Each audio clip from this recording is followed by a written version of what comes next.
You open up a burger joint. You got the best burger anyone's ever tasted. But you don't tell anyone that it's there. It's going to be really hard for you to sell burgers. DIYers, I had the opportunity to speak with a gentleman named Nick D over my vacation in December.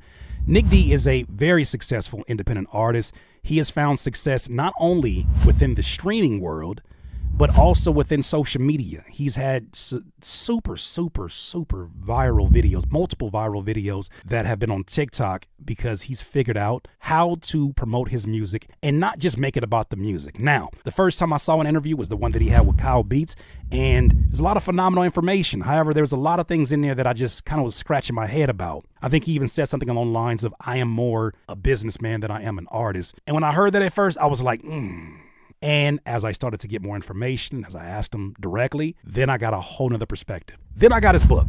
That book is so phenomenal, so inspirational to independent artists.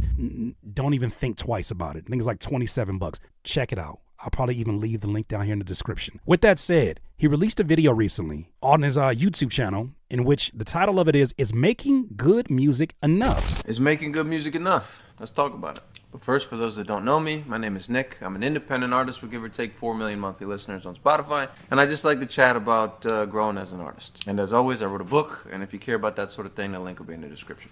Let's get into the video. Great book. Is making good music enough? No, not really. It can be on the off chance. If your music is just really, really good, or if your voice is really, really unique, or if your style is very, very unique, then it can work.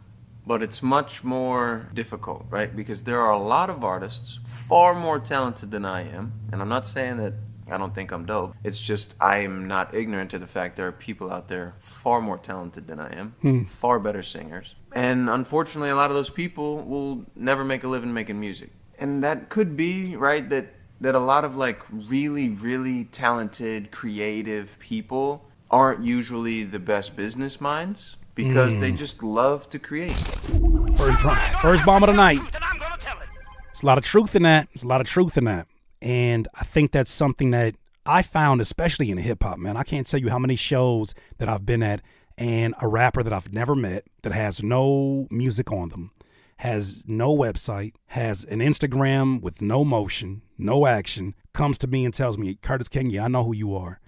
You should probably think about working with me because I'm one of the best rappers out here. I'm one of the best rappers alive. Be that as it may, probably not. Be that as it may, there is no evidence based upon your presentation that this is true. And even if this is true, so what? So what? You're the greatest rapper alive, but you don't have a functioning website. That greatest rapper alive, let's say that notion is true, will likely do worse than the person who's an okay rapper that is more efficient at their business.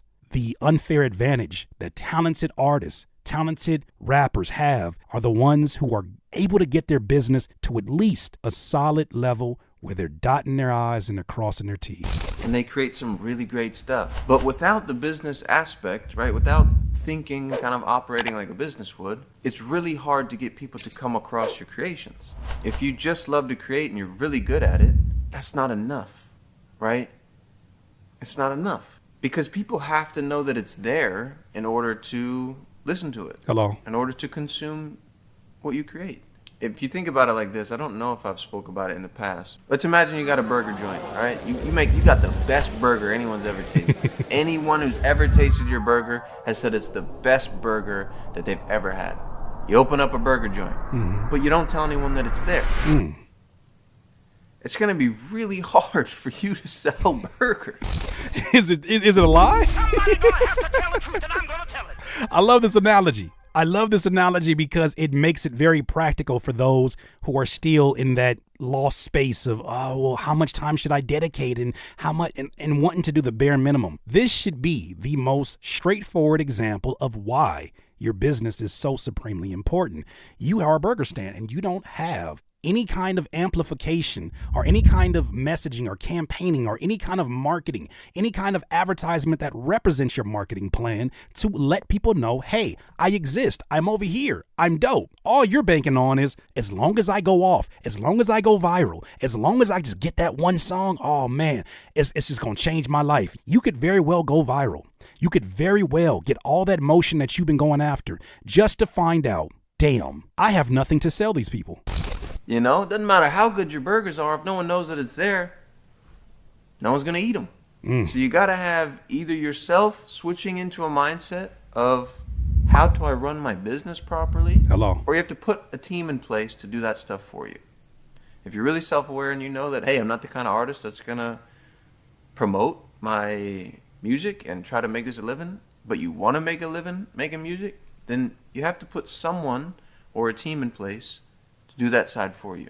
I hear what he's saying. I think it is solid advice. However, when you chose to make music and you chose to share it with the public, you chose a career that has certain requirements if you plan to be successful. If you're going to hire people, I think it's so important to understand, at least on a basic level, what those job responsibilities are. So I think that even if you're not the kind of artist that promotes, it's your job requirement if you want to sell music. Right, the most artsy artists out there, Kendrick Lamar's, doesn't matter. You name them, they're artsy. They have a team in place doing the things that they don't want to do, right? But the things are still being done. Mm-hmm. A lot of artists, especially the ones that don't want to operate like a business, they think that maybe making good enough music is enough because they see their artsy artists who rarely post, who rarely whatever, are being successful. But that's because they have entire teams behind them doing the stuff that they don't want to do. I've had the opportunity to see it firsthand. I've had the opportunity to work with TDE artists. I've worked with Ab-Soul. I've worked with Kendrick Lamar. I've worked with Schoolboy Q and J-Rock. But I also understand how many hands were involved in just the PR for TDE. I saw how many hands were involved in just the social media. So if you don't have the proper details, there's no way in flying bat hell, I don't even know what that means, that you should be comparing yourself to a Kendrick Lamar and saying, yeah, I'm on my mysterious shit. There's a business around him being mysterious, and there are employees who are employed and financed and paid from that business of mysterious. You don't have that option. You do oftentimes have to give the people what they want. I know a lot of artists don't like hearing this. But in order to, I think, be successful, and not all the time, right? I don't want to just ostracize and say all the time. It's not all the time. There are people that get through without doing some of the things. But it's very few and far between. So what I'm saying is, you have to give the people what they want. And I think oftentimes artists aren't willing to sacrifice their pride in that moment in order to give people what they want. They just want to create what they want to create. And it's also hard to run a business that way. Yeah. Let me explain that. Let's go back to the burger joint, and I'll put this in perspective. Let's say that your favorite burger to make is extremely spicy, right? It's got jalapenos on it. Maybe even put some peanut butter on it. Hey, yo. Put some peanut butter. I've seen it done. I've seen people put jalapenos and peanut butter together. Your business is going to have trouble if you don't just make a regular burger. You got the jalapeno peanut butter burger, and you're dying on that hill. Your business is going to struggle. Hell. Your business is going to struggle unless you give the people what they want. Your guts is going to struggle too. You'll be on the toilet forever. Jalapenos and peanut butter? You're going to have to get the fire department to get your ass off that toilet. Because most people just want a regular burger. Double patty with some bacon maybe. I don't know.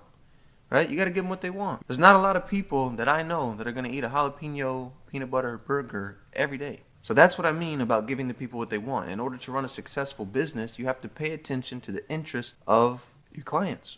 This is a business. He ain't lying. Somebody gonna have to tell the truth, and I'm gonna tell it. Now, he's going to explain it a little bit more because I think there's a very delicate line that you're crossing in this conversation, right? In general. Because I think that, yes, you must be aware of what your customers want from you.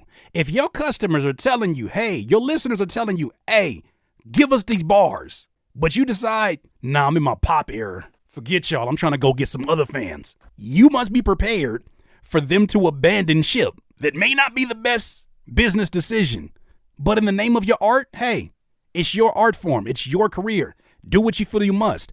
However, you don't have to make certain risk, especially if the source of the risk is not your need to evolve artistically. But it's like, yeah, I'm trying to go for this play over here. I'm trying to go for this play over here. You're no different than when Chef Ramsay in Kitchen Nightmares goes to a restaurant, changes the name of this struggling restaurant, gets them out of debt, gets them with he got a full restaurant of people.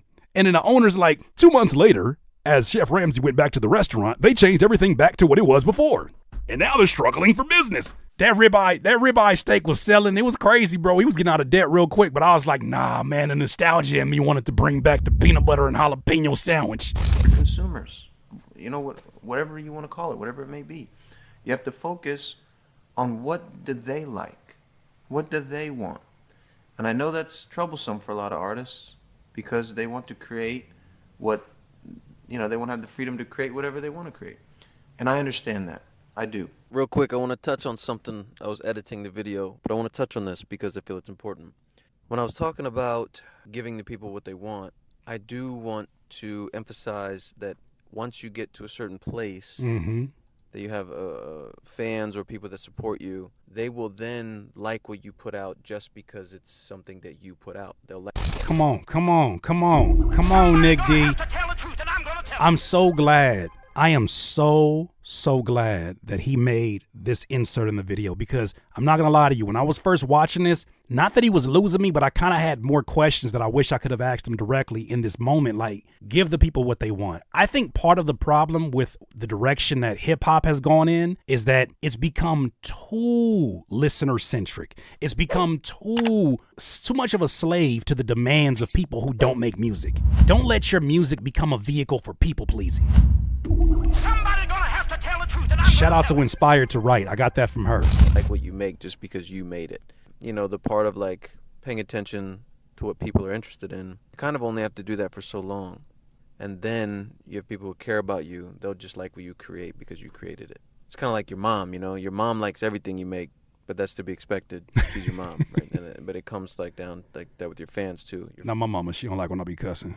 Fans will start to like stuff that you create just because you're the one that created it. So it's a growth thing that I was talking about. Giving the people what they want is a growth thing. It's also important to continue to grow and grow and grow, but I just mean when you get to a place where you have a foundation of people who care and support you, you can then do more of what you want, right? This is a very important part. Oh, that's very important. I think that so many artists that don't have a fan base who are stressing about not having fans, I wish you understood the advantage you have right now. You can literally right now make anything you want and it won't hurt your pockets to do so because you're not currently making anything. You can literally throw whatever you want at the wall. I mean, we all have that ability, but then we all have responsibilities if we do take that risk. What I loved, one of the greatest stories that I love of somebody who made a transition right before our eyes, ironically, is Andre 3 Stacks. On Southern Playlist of Cadillac Funky Music, he showed you the rapper he was. On the first few albums, he showed you, and then slowly and surely, around the time he met Erykah Badu, slowly but surely, you started to see his fashion transition. Slowly but surely, you started to hear some of those raps almost become harmonized. Anybody that was a fan knew what was coming up next. He probably gonna sing a whole song. And then it was, my baby don't mess around. My advice comes from running a well-oiled business. To be able to make a living making music. That's what I talk about. Because that's what I feel like I did well, or that's what I feel like I do well, is I run a good business. And I also love to be creative, I just think the two need to meet, the two need to marry, and I don't think that you have to sacrifice the art in order to add in business. Good stuff. Maybe a little bit, but I just mean like, I don't feel like I'm taking away from the art, I just feel like I'm adding in business. You can just get over that hurdle. I think a lot of people will find a lot more success in making a living making music. I'm gonna go ahead and stop it right there. Great stuff, man. Great stuff, bro. Great stuff. Nick D, man. It was a pleasure finally getting to meet this gentleman. Just hearing how relatable and down to earth his story is. Even in his audiobook, he talks about during the pandemic and how he had a successful photography business that got affected by the pandemic, and it gave him an avenue to take a chance and get into music and see if he can really do something with the music. His wife was supportive of him. They had a son, And so many of those things that, kind of deter a lot of adults from going after these things. It just seemed like he wasn't necessarily hindered by those because he had the support of his family. It was super inspiring to hear him say that there were nights that he felt like he could not record because his family was asleep and he didn't want to disturb their sleep, right? So he would go out to his van, and mind you, it's cold as hell where he's at. He would turn on the heater, and then he said in those first recordings of some of his biggest songs, if you heard the acapella, you would hear the hum from the heater. Ironically, it reminds me of, I have a vent that comes straight through here through this room. And when I'm recording, it's right here by the booth. And as I was starting to get into like my perfectionist head, like, I can't record tonight because there's a hum in the background, I thought about that part of his book. And I was like, but do it anyways. Do it anyways and adjust to the circumstances and recognize that those details mean something to you, more than likely don't mean anything to the listener. Done is better than waiting for perfection. So I salute Nick D for clarifying that, because I don't think that you have to sacrifice as much as you think you'll have to when it comes to your music by improving your business. I don't think anybody in here is asking you to become a Grant Cardone or or Gary Vee or just somebody who's like known for having savvy business knowledge. Nobody's asking you to be competitive with them. But if you can just be solid, if you can take care of the very bare basics, not of a rapper business, not of a music business, but of a business in general, getting your LLC, understanding having a business bank account, understanding the purpose of having an EIN number, being able to do the research about what a trademark is, hell, even going to ChatGPT and asking it to describe it to you like a fifth grader is very helpful. But if you can get it just to a level, you'd be surprised how much easier it makes your process to sell things for your entire business. And also the peace of mind it gives you that you're not doing all this work just to have it robbed and taken away by somebody who does understand business. But DIYers, those are my opinions about it. Look, is good music enough? Obviously it's not. If this is a business for you, you got to go the extra mile. But if you don't want to even stress yourself out about it, don't. But stop calling it a business because it's a hobby. Those are my thoughts, DIYers. Let me know what you think, though.